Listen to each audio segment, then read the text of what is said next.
Eric Hammer here, registered physiotherapist and owner of Home Comfort Physiotherapy. Today, I'd like to talk to you a bit about the concept of trying to, within the rehab program, trying to really mimic what specific functional activities a patient wants to get back to in terms of those goals. But before I continue, please hit that subscribe button below so you'll be notified about any new videos I have here on my channel.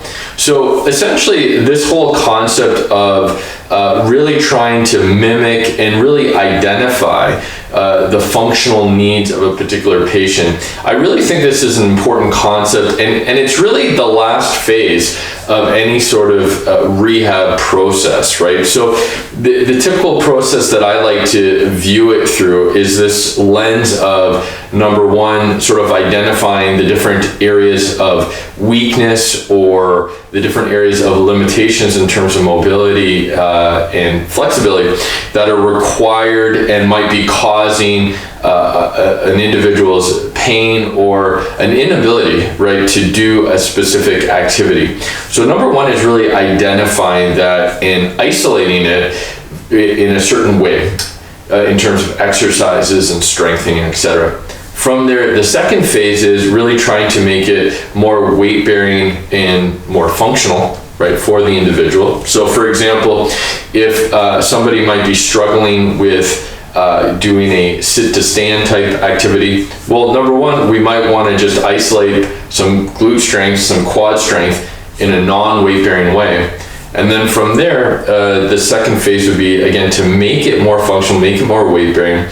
And then the last phase really is trying to mimic the specific goal of whatever the patient might want to get back into. So for example, if there's somebody who their real goal is to get back to golf, well, with golf, for example, there's going to be all sorts of different components to golf that we really want to try to break down. And then the final aspect would be to, again, mimic the actual golf swing, to mimic being able to, let's say, walk up and down uneven surfaces if we're looking at, hills and different terrain for golfing, and to really actually go through the golf swing after we've provided some form of strengthening, perhaps some strengthening, some core strengthening, some really trying to identify, the different muscles that are required for that golf swing.